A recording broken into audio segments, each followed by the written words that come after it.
এরপরে আমাদের আজকের যিনি প্রধান অতিথি বক্তা স্বামী বলভদ্রানন্দজি মহারাজ, তাকে আমি অনুরোধ করব মহারাজ যদি তার অভিভাষণ শুরু করেন। শ্রীরামকৃষ্ণ, শ্রীমা সারদা দেবী, স্বামী বিবেকানন্দকে প্রণাম। এই কক্ষ যার নামে স্বামী শিবানন্দ মহারাজ, তাকেও প্রণাম জানাই। আজকে যার স্মরণে, যার 125তম জন্মবর্ষ পালন করছি, লীলা রায় লীলাবতী নাগরূপের নামে যিনি জন্মগ্রহণ করেছিলেন, তার উদ্দেশ্যে শ্রদ্ধা নিবেদন করছি। তার সারা জীবনের সঙ্গী প্রায় বয়স্ক শ্রী অনিল রায়ের উদ্দেশ্য শ্রদ্ধা নিবেদন করছি। মঞ্চে উপস্থিত আছেন সুবর্ণানন্দজি, তাকে প্রণাম। লীলা রায়ের পুত্র সম ভ্রাতুষ্পুত্র শ্রী বিজয়নাথকে আমার শ্রদ্ধা, দীর্ঘদিনের যোগাযোগ তার সঙ্গে। আর তরুণ গোস্বামী, তিনি এখন প্রবীণ সাংবাদিক হয়েছেন। তিনি যখন তরুণ ছিলেন তখন থেকে আমার সঙ্গে পরিচয়, তাকে আমার বিশেষ ভালোবাসা, নমস্কার। একটা অদ্ভুত জীবন, যার প্রতি শ্রদ্ধা নিবেদন করতে আমরা এসেছি। ঘটনার উপরে যদি ভিত্তি করা যায়, ঘটনা বলে শেষ করা যাবে না। যোগ্য পিতামাতার গৃহে তার আগমন, গিরিশচন্দ্র নাগ। তিনি বাংলা এবং আসামের সিভিল সার্ভিসে ছিলেন, কিন্তু সরকারি উচ্চপদস্থ কর্মচারী ব্রিটিশ সরকারের, কিন্তু সাজাত্যবোধ, আদর্শবোধ সেটি ছিল। তিনি যখন মানিকগঞ্জ সাব ডিভিশনের ম্যাজিস্ট্রেট, সেই সময় একজন ইংরেজ একটি হিন্দু নয়, ভারতবাসীকে, হিন্দু বা মুসলমানকে, নেটিভ আর কি ওদের ভাষায়, তাকে হত্যা করে ফেলে।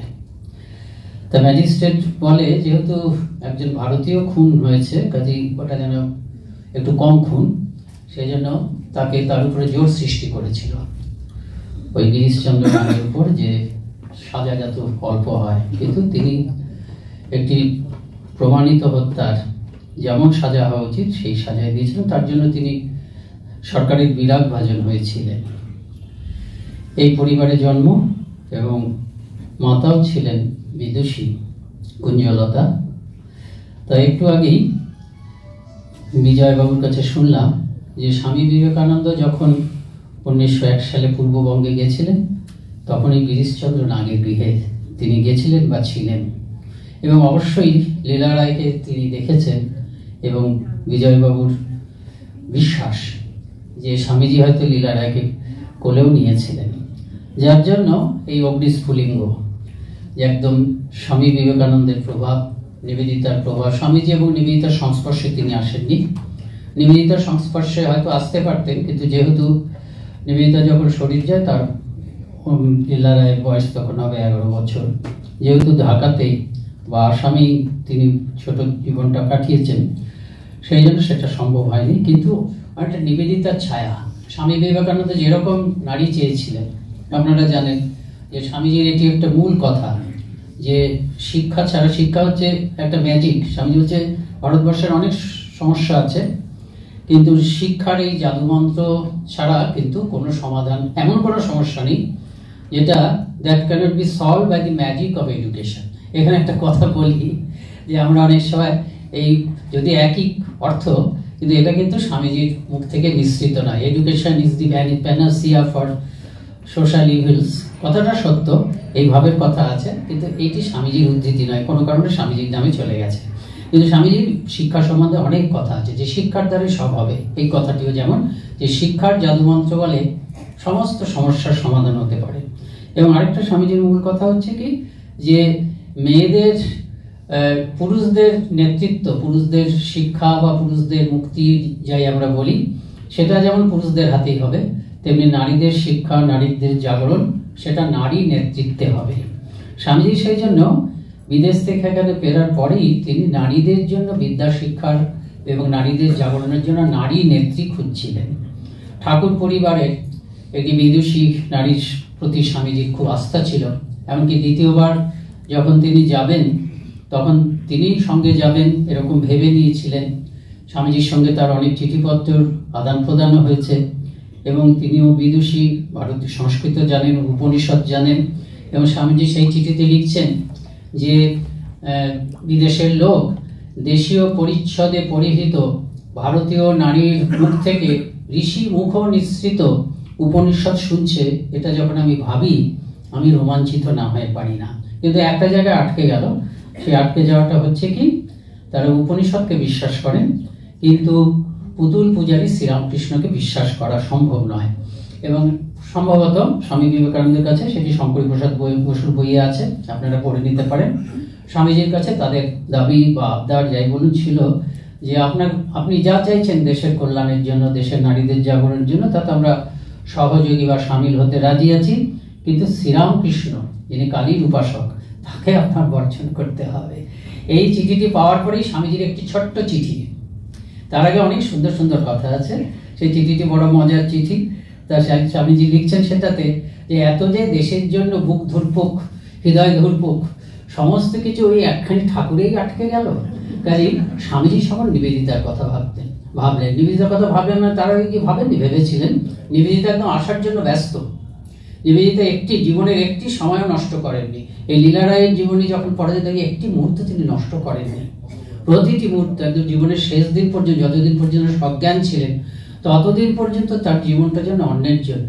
তখন তিনি নিবেদিতাকে আনলেন, ডাকলেন। নিবেদিতা প্রস্তুত ছিলেন। স্বামীজি প্রথমে হেজিটেট করছিলেন যে ইংল্যান্ডে অত্যন্ত ঠান্ডা জায়গায়, এই বৃষ্টি হচ্ছে, এই ঠান্ডা পড়ছে, মানে সবসময় ঠান্ডা, সেখান থেকে কলকাতার এই গরমে এসে একদম সম্পূর্ণ বিপরীত পরিবেশ, আমরাই বা তাকে কিভাবে নেব, এই জন্য অপেক্ষা করছিলেন। কিন্তু যেই দেখলেন যে ভারতবর্ষ থেকে ভারতীয় নারীদের জন্য উপযুক্ত নেত্রী পাওয়া যাচ্ছে না, তখন তিনি নিবেদিতাকে একদম মন খুলে আহ্বান করলেন যে ভারতবর্ষ এখনো পর্যন্ত নারী নেত্রীর জন্ম দিতে পারছে না, আমাদের একজন প্রকৃত সিংহী দরকার। ভারতবর্ষের তখন প্রয়োজন ছিল কি এমন নারী নেত্রী, ভারতবর্ষের প্রকৃতিটাই তাই, যার মধ্যে ওই স্বাধীনতা স্পৃহা থাকবে, সাজাত্যবোধ থাকবে, একই সঙ্গে গভীর আধ্যাত্মিকতার মধ্যে একদম প্রথিত হবে সেই নারী নেত্রীর গোটা মানুষ, এবং তার মধ্যে আবার তীব্র ওই তেজ থাকবে, তীব্র সাজাত্যবোধ থাকবে, এবং তার পথে যা বাধা তার প্রতি তীব্র রোষ এবং সংগ্রাম করার মনোভাব থাকবে। নিবেদিতাকে এনেছেন। আমরা দেখছি যে এই আমাদের লীলাবতী নাগ বা লীলা রায়, তার মধ্যে ছোটবেলা থেকে আমরা এরকম দেখছি মায়ের প্রভাবে প্রভাবিত হয়েছেন। আমরা সবাই মায়ের প্রভাবে প্রভাবিত হই। ছোটবেলাতেই মা তাকে বলেছিলেন যে সেবার জীবন বেছে না, এবং সেই সেবার জীবন সেটা কিন্তু ত্যাগ না হলে হবে না, এটা মা বলেছিলেন। তাই এই সেবা এবং ত্যাগের তাকে তিনি জীবনের ব্রত ধরেছিলেন। আপনাদের মনে পড়বে যারা আমরা স্বামীজি পড়ি, স্বামীজির সঙ্গে যুক্ত, মানে স্বামীজির কাজ এবং রচনা সম্বন্ধে স্বামীজি কিন্তু একদম পরিষ্কারভাবে বলছেন যে ভারতের জাতীয় জীবনের আদর্শ হচ্ছে ত্যাগ ও সেবা, renunciation and service, intensify her in this two channels and India will rise. Swamiji যে কথা বলেছেন, সম্ভবত স্বামীজি না পড়েই তার পড়েও থাকতে পারেন, জানি না, স্বামীজির মায়ের কাছ থেকে কিন্তু সেই মন্ত্রটি তিনি পেয়েছিলেন। তারপরে পড়াশোনা সবসময় তিনি একদম অত্যন্তই মেধাবী ছিলেন, এবং তার শিক্ষা জীবন এবং কর্মজীবন দুটিই কিন্তু ওই ঢাকাতে, মানে ঢাকাতে বা আসামে, ঢাকাতে এবং এই কলকাতাতে তিনি স্কুলে পড়েছেন, ব্রাহ্ম বালিকা স্কুলে, আবার ইডেন স্কুলে পড়েছেন। তারপরে বিএস মানে গ্র্যাজুয়েশন আইএ পাশ করেছেন বেথুন্স থেকে, কলেজ থেকে, ইংরেজি অনার্স নিয়ে ইংরেজি পাশ করেছেন, একদম প্রথম হয়েছে মেয়েদের মধ্যে, পদক পেয়েছেন। তারপরে আপনারা শুনলেন যে ঢাকার থেকে, ঢাকা বিশ্ববিদ্যালয় থেকে তিনি প্রথম মেয়ে ছাত্রী, যে তখন সহশিক্ষা চালু ছিল না, কিন্তু সেই সহশিক্ষা মানে তার জন্যই হয়েছে, এবং সেখানে তিনি কৃতিত্বের সঙ্গে পাশ করেছেন। এবং তারই সহপাঠী ছিলেন পরবর্তীকালে যিনি তার সর্বব্যাপারে জীবন সঙ্গী, সেই অনিল রায়ও। সেখান থেকে পাশ করলেন বোধহয় 1921 খ্রিস্টাব্দে, 1923 খ্রিস্টাব্দে তিনি পাশ করলেন। এরপরেই ওই ছাত্রী অবস্থার থেকে সেই সংগঠক, যেখানেই তিনি আছেন তিনি সংগঠক সবসময়। সবসময় তিনি নেতা নেত্রী। তার 1923 সাল থেকেই সেই সালে তিনি দীপালি সংঘ যে প্রকল্প, এটা একটা বিরাট ব্যাপার, একদম সারা বাংলায়। এটাও দু জায়গায় হয়ে গেছিল, পূর্ববঙ্গে এবং ঢাকাতে এবং এই কলকাতাতে, এবং নানা তার শাখা প্রশাখা এবং নারী জাগরণের জন্য, নারীদের মধ্যে তাদের এই শিক্ষা দেওয়া, তাদের অধিকার বোধ জাগানো, এরকমভাবে নানাভাবে সেই দীপালি সংঘের নানা ছাত্রী সংঘ, ছাত্রী শাখা, তারপরে আবাসিক বিদ্যালয়, এসব কিছু ধীরে ধীরে ওখান থেকে হতে লাগলো। এবং ধীরে ধীরে ওই অনিল রায়েরও সংস্পর্শে আসছে ঘনিষ্ঠভাবে। অনিল রায় তখন বিপ্লবী সংঘ একটি চালাচ্ছেন, শ্রী সংঘ। এই শ্রী সংঘ থেকে বেঙ্গল ভলান্টিয়ার্স সাংঘাতিক পুলিশের নজরে আছে। এবং এতদিন পর্যন্ত এই অনিল রায়ের সঙ্গে যে তার যে পরিচয়টা হলো, সেই সময় থেকে তিনি ভাবতে শুরু করলেন, বা তার আগের থেকেই এতদিন পর্যন্ত নারীদের সার্বিক মুক্তি, তার সঙ্গে সঙ্গে জাতীয়তাবোধ, তার সঙ্গে সঙ্গে স্বাধীনতা সংগ্রাম, এগুলো আসছে। কিন্তু গোপন বিপ্লবী আন্দোলনে তিনি যোগ দিবেন কিনা, এটা একটা তার মধ্যে দ্বিধা ছিল। দীর্ঘদিন আলাপ আলোচনার মধ্যে, যুক্তি তর্কের মাধ্যমে তিনি শেষ পর্যন্ত কিন্তু ওই শ্রী সংঘে যোগ দিলেন। এই দীপালি সংঘের সঙ্গে শ্রী সংঘের যে সংযোগ হলো, এটা কিন্তু ভারতবর্ষের ওই স্বাধীনতার সংগ্রামে, বিশেষ করে নারীদের এই স্বাধীনতার সংগ্রামে যুক্ত হওয়ার ক্ষেত্রে একটা বিরাট মানে একটা ভূমিকা ছিল। তার এই মানুষটা কেমন ছিলেন, তার বারবার ধরে তিনি এই কথাটি বলতেন। দীর্ঘ মানে ঘটনা বলার সময় নেই, এত তার জীবন এত ঘটনায় পরিপূর্ণ। তা তিনি বারবার ধরে এই কথাটা বলতেন, আমি মানুষকে ভালোবাসি। এই কথাটা তিনি বলতেন, আমি মানুষকে ভালোবাসি। তিনি বলছেন যে তার নিজের কথাটাই আমি বলছি, যে তিনি যে মানুষকে ভালোবাসি বলেই বিপ্লবী তিনি বলতেন, আমি মানুষকে ভালোবাসি। বিপ্লবীর জীবন তো কণ্টকময়, ক্ষত বিক্ষত হতে হয়, বিশ্বাসঘাতকতা আসে, যাদের কাছ থেকে যা চাওয়া যায়, আশা করা যায়, সেগুলো আসে না। কিন্তু তা সত্ত্বেও তিনি বলতেন যে আমি চির বিপ্লবী জীবনটিই চাই, কারণ আমি মানুষকে ভালোবাসি, চিরদিন বেসেছি, আমার সকল কাজের উৎসাহ হচ্ছে তাই, মানুষের প্রতি ভালোবাসা। সেই জন্য ভালোবাসা আমার বন্ধন নয়, ভালোবাসা আমার কাছে প্রেরণা ও আনন্দ, এরকম কথা তিনি বলেছেন। এবং দেখা যাচ্ছে সত্যি সত্যি জীবনের শেষ দিন পর্যন্ত তিনি মানুষকে ভালোবেসেছেন। একজন বড় মানুষ, তাকে তো তার ছোটখাটো ঘটনা দিয়ে বোঝা যায়। 1931 খ্রিস্টাব্দে তিনি ওই জয়শ্রী পত্রিকাটি তিনি শুরু করলেন। এই জয়শ্রী পত্রিকাটি শুরু, এতে আশীর্বাদ করলেন রবীন্দ্রনাথ ঠাকুর, এবং এই নামটিও রবীন্দ্রনাথ ঠাকুর দিলেন।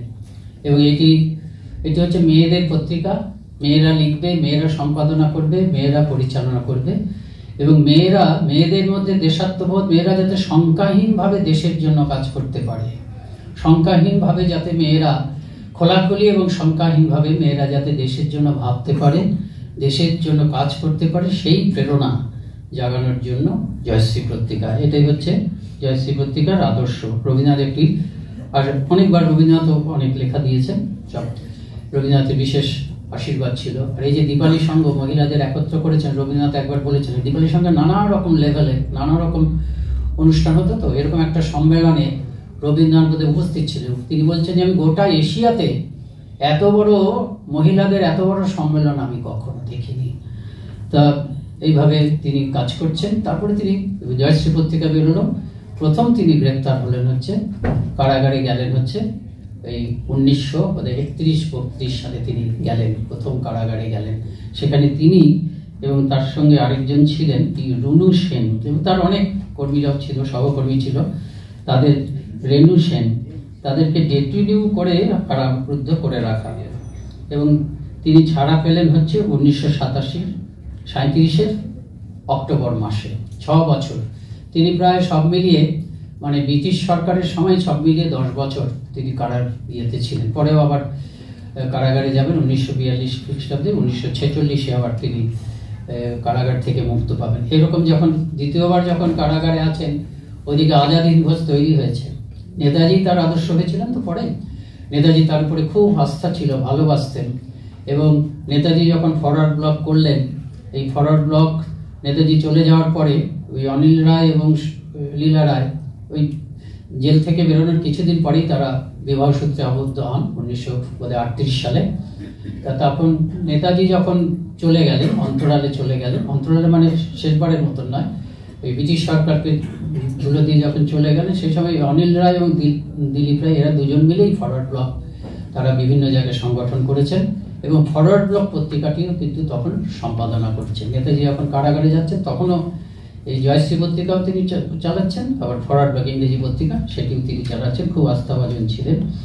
তার দ্বিতীয়বার যখন তিনি ওরকম মানে পরাধীন ভারতবর্ষে ওই 45-46 খ্রিস্টাব্দে কারাগারে আছেন, তখন আজাদ হিন্দ ফৌজের একজনকে নেতাজি ভারতবর্ষে পাঠিয়েছিলেন। কিভাবে তিনি বিশেষভাবে একজন সর্দারজি কিভাবে তিনি মুক্তি পেয়েছিলেন, তাতে গান্ধীজির একটু ভূমিকা ছিল। তাকে নেতাজি বিশেষভাবে বলে দিয়েছিলেন যে তুমি গিয়ে ভারতবর্ষে লীলা রায়ের সঙ্গে যোগাযোগ করবে। এই জয়শ্রী পত্রিকাতেই আমি পড়েছি সেই চিঠি, যে তিনি সরাসরি হয়তো যোগাযোগ করতে পারেননি, সেই যে আজাদ হিন্দ বাহিনী, তিনি একটা অদ্ভুত চিঠি লিখছেন, তাতে বোঝা যাচ্ছে যে নেতাজি তাকে কি চোখে দেখছেন এবং ওরা কি চোখে দেখছেন লীলা রায়কে। তিনি জেলের অন্তরালে যে আমরা অপেক্ষা করছি কবে আপনি জেল থেকে বেরিয়ে আসবেন, গোটা ভারতবর্ষ আপনার নেতৃত্ব চায়, গোটা ভারতবর্ষের নারীরা এবং পুরুষরা আপনার নেতৃত্ব চায়। এরকম একজন ছিলেন, আমরা ভুলে গেছি, সত্যি সত্যি ভুলে গেছি। আমরা কয়েকজন মানুষ, এই সত্যি কথা বলতে গেলে আমি নিজে বলছি, আমরা স্কুলে পড়ার সময় কখনো লীলা রায়ের কথা শুনিনি, নেতাজি সুভাষচন্দ্রের কথা পড়েছি, কিন্তু এটা দুর্ভাগ্য। দুর্ভাগ্য শুধু আমার নয়, গোটা মানে যারা আমাদের পাঠ্যক্রম করেছে, আমি তো পড়িনি, তরুণ হয়তো পড়ে থাকতে পারে, তার অনেক পরে লীলা রায়ের কথা জেনেছি। এগুলো আমার কার ক্ষতি? আমাদেরই ক্ষতি। তা যাই হোক, বিরাট জীবন, ঘটনা বলে এই জীবনকে শেষ করতে পারবো না আমরা। বিরাট মানুষ ছিলেন স্বামীজি, বলতেন একটা মানুষ, ওই যে বলছেন না মানুষকে ভালোবাসি, সত্যি সত্যি মানুষ ভালো, এবং মানুষকে ভালোবাসার জন্য বিপ্লব। একজন লিখেছেন এই জয়শ্রী পত্রিকাতে যে সন্ন্যাসী গেরুয়া পড়লে সন্ন্যাসী হয়ে আমরা জানি ঠিকই, কিন্তু যার কোনো আত্মপর বোধ নেই তাকে আমি সন্ন্যাসী না বলে কি করে বলবো? আমরা দিদিকে দেখেছি, তার কোনো আপন পর ভেদ নেই, সবাইকে ভালোবাসছে। এটা দেখা যাচ্ছে জেলখানায় আছে, কোনো সময় চুপ করে নেই। বললাম না, নিবেদিতা যেমন জীবনের একটা মুহূর্ত নষ্ট করেননি। যেদিন থেকে স্বামীজিকে দেখেছেন, স্বামীজিকে দেখার আগের থেকেও ইনিও যেন একটি মুহূর্ত তিনি নষ্ট করে, সবসময় সেবা, সবসময় কিছু করা। জেলখানায় আছেন, ওই জেলখানায় যে কত নিরক্ষরকে পাশ করিয়ে শেষ করে দিয়েছেন 6 বছর। একবার অ আ ক খ জানে না, অ আ ক খ থেকে পড়িয়ে পাশ করিয়ে মানে একদম গ্র্যাজুয়েট করেছে। যে যখন যেদিন জীবনের শেষ দিন, এটা বোধ হয় কি আপনার স্মৃতি কথাতেই নাকি বিজয়বাবুর স্মৃতি কথা, না কার স্মৃতি কথাতে আছে? জীবনের শেষ দিন মানে কি, তার শেষ দিন ওই যেদিনকার কি তার সেরিব্রাল অ্যাটাক হলো 1968 খ্রিস্টাব্দে। সেই সময় একদিন আগেই একটি অনাথ মেয়ে, এরকম অনেক অনাথ মেয়ে অনাথ ছেলেকে তিনি বড় করেছেন, একটি অনাথ মেয়েকে তিনি পালন করেছেন, তার সেদিনকে বিবাহ। এটি নিয়ে খুব চিন্তা করছিলেন তিনি, বিবাহের সমস্ত অ্যারেঞ্জমেন্ট তিনি করেছেন।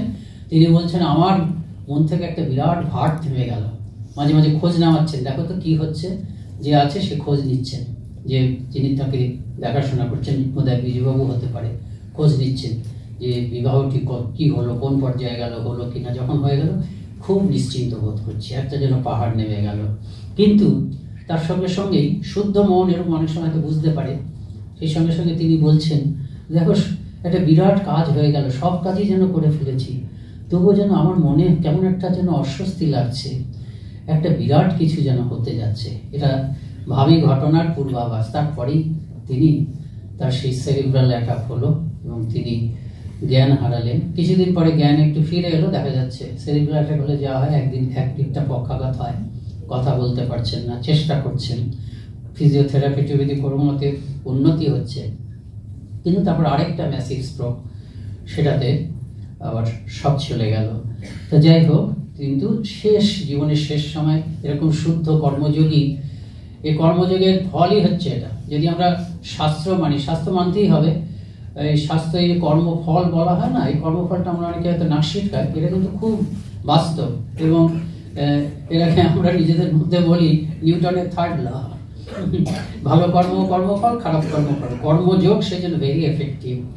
কর্মযোগ যারা সবসময় পরোপকার করে তারা হচ্ছে সব থেকে বেশি কর্মযোগ। স্বামীজির কর্মযোগ বক্তৃতাগুলো আছে না, এটা সারা পৃথিবীতে সমাদৃত, এটা কিন্তু ঠিক গীতার কর্মযোগ নয়। সেখানে স্বামীজি একটা খুব সুন্দর কথা বলছেন, আপনারা সবাই বুঝতে পারবেন যে কর্মযোগ ব্যাপারটা কি আপনারা তো জানেন, যে কোনো কর্ম ফল প্রয়োগ করবে, ফলটাকে আটকানোর একমাত্র উপায় হচ্ছে কর্ম ছাড়া নয়, কর্ম আমাকে করেই যেতে হবে। কর্মত্যাগটা কর্মফলকে আটকানোর উপায় নয়। কর্মফলটাকে আটকানোর উপায় হচ্ছে আমি নিষ্কামভাবে করো, আমি ফলটা আশা করবো না, ফলটা হবেই। যেমন লোকেশ সরঞ্জি নরেন্দ্রপুর করেছেন, ফলটা হয়েছে, আমরা এখনো নরেন্দ্রপুর দেখছি, লোকেশ সরঞ্জির কর্মের ফল নরেন্দ্রপুর।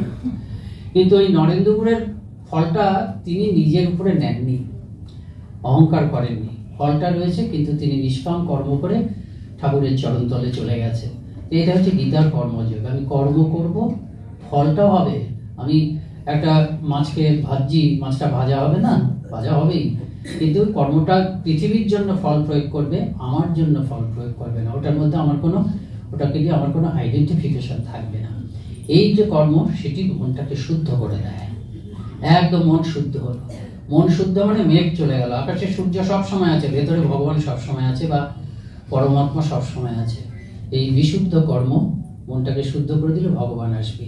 তা স্বামী বিবেকানন্দ বলছেন, পৃথিবীতে খুব কম সংখ্যক লোক কোনো নিজের জন্য ফল কামনা না করে কর্ম করতে পারে, কিন্তু তাও প্রতি দেশে, প্রতি যুগে, না প্রতি দেশে বলেনি, প্রতি যুগে এরকম 1-2 লোক দেখা যায় যারা কর্ম করে যাচ্ছে, কোনো ফল আকাঙ্ক্ষা করছে না।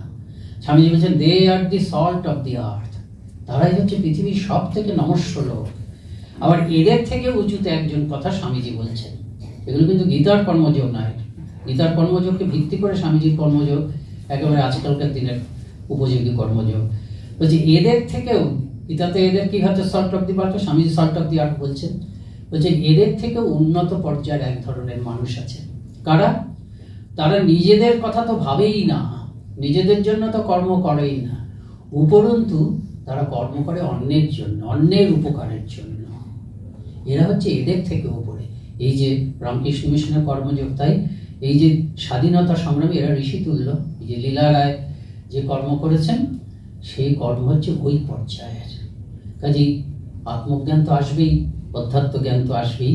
শেষকালে অধ্যাত্ম একটা অন্তর্লীন মনোভাব তার মধ্যে এসেছিল বলে সবাই লক্ষ্য করত। আমি একটু উনি 17তম জন্মবর্ষে, মানে জন্মদিনে, মাত্র 17 বছর বয়স, সেই সময়ে পাই কিনা, বাবার কাছে একটা চিঠি লিখছেন। সেইটা যে লিখেছেন সেটা বলে শেষ করছি। বাবাকে লিখছেন, তারিখটা যা দেখছি এই তো 1917, মানে তার 17তম, 2রা অক্টোবর 1917, তার মানে 17তম জন্মদিনে তিনি বাবাকে লিখছেন। চিঠিটা লিখতে লিখতে তিনি আরো ছোটবেলার কথা একটু স্মরণ করে বলছেন, সেই সময়ের কথা বাবাকে লিখছেন আপন মনে। বাবাকে লিখছেন আরেকটা চিঠিতে, আর দুটোই পড়ছি। আমার উদ্দেশ্য নয় এই পৃথিবীতে লোকেদের প্রিয় হব, কিন্তু এই পৃথিবীতে যেন খাঁটি হতে পারি। এই খাঁটি, সবসময় খাঁটি ছিলেন। আর 17তম জন্মদিনে লিখছেন আরো পুরনো দিনের কথা সম্ভবত স্মরণ করে, বলছেন, আমার ক্ষুদ্র শক্তি যদি একটি লোকেরও উপকার করতে পারত, তবে নিজেকে ধন্য মনে করতাম। মানে আরো ছোটবেলায় আমি নিজেকে ধন্য মনে করতাম, বাবাকে বলছেন। সত্যি বলছি, এ আমার বক্তৃতা নয়, এটা আমার প্রাণের কথা, এই আমার আইডিয়াল। আশীর্বাদ করো, যদি এ জন্মে কিছু না করতে পারি, আবার যেন এই আমার প্রিয় ভারতবর্ষেই জন্মগ্রহণ করি, একে সেবা করে এ জন্মের আশা মেটাতে। এরকম একটা আকাঙ্ক্ষা তার মধ্যে, আকুতি ছিল, সবসময় নিজের জন্য ভাবেননি। এরকম মানুষকেই ঋষি বলতে পারে। সত্যি সত্যি সন্ন্যাসী নিবেদিত এরকম কথা বলে গেছে যে স্বামীজি যে ধর্মকে যে চেহারা দিলেন, স্বামী শ্রীরামকৃষ্ণ বিবেকানন্দ, তাতে ভবিষ্যতে কারখানায় সন্ন্যাসী আসবে, ল্যাবরেটরিতে সন্ন্যাসী আসবে। মানে সায়েন্টিস্ট, সন্ন্যাসীর লক্ষণ কি? যে একান্তভাবে মনোযোগ দিয়ে কাজ করে যাচ্ছে, নিজের কথা না ভেবে লোকের কল্যাণের জন্য যে ক্ষেত্রে কাজ করবে, সেই হচ্ছে সন্ন্যাসী। কাজেই সেদিক থেকে দেখতে গেলে ওই যে ভদ্রলোক স্মৃতিচারণা করেছেন, কিন্তু ঠিকই বলেছেন যে ইনিও এক অর্থে সন্ন্যাসী এবং শ্রেষ্ঠ মানুষ, এবং তার মতন মানুষের আমাদের দরকার আছে।